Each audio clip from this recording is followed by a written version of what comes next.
Injury থেকে বহুদিন পর মাঠে ফিরেছেন নেইমার জুনিয়র, তবে ক্লাব সান্তোসের হয়ে নয়, এবার জাতীয় দলে ফিরছেন এই সুপারস্টার। জুনে ফিফা উইন্ডোতে আবারও মাঠে নামতে চলেছে ব্রাজিল, তবে প্রথমেই নেইমারের প্রতিপক্ষ ইকুয়েডর, যাদের ফিজিক্যাল খেলা যেমন কষ্টকর ঠিক তেমনি বর্তমানে কোচিং রয়েছে সেলেসাওরা। জুনে দেখা যাবে নতুন কোচকে, আর নতুন কোচের রাডারে ব্রাজিলের গোলপোস্টের নিচে দেখা যাবে অ্যালিসন বেকারকে। ডিফেন্সে এডার মিলিটাও ইনজুরি থেকে ফিরলেও ব্রাজিলের ডিফেন্সে অপশনের অভাব নেই। সেক্ষেত্রে এই পজিশনে ক্লাব ও জাতীয় দলে দুর্দান্ত ফর্মে থাকা গাব্রিয়াল মেগালেস থাকবে, তার সাথে জুটি বাঁধবে মুরিলো ও মার্কুইনিয়স।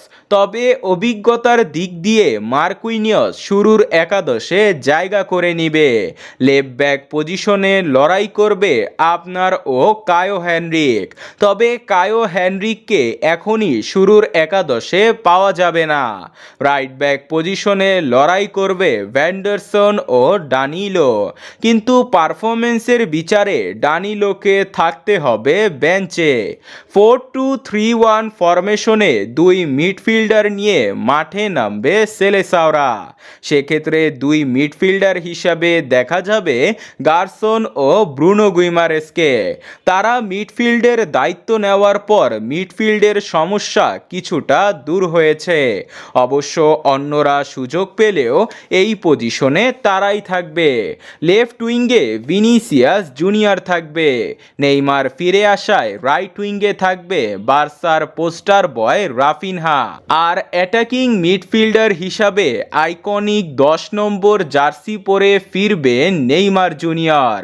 তাদের সাথে দেখা যাবে ইগোর জেসুসকে।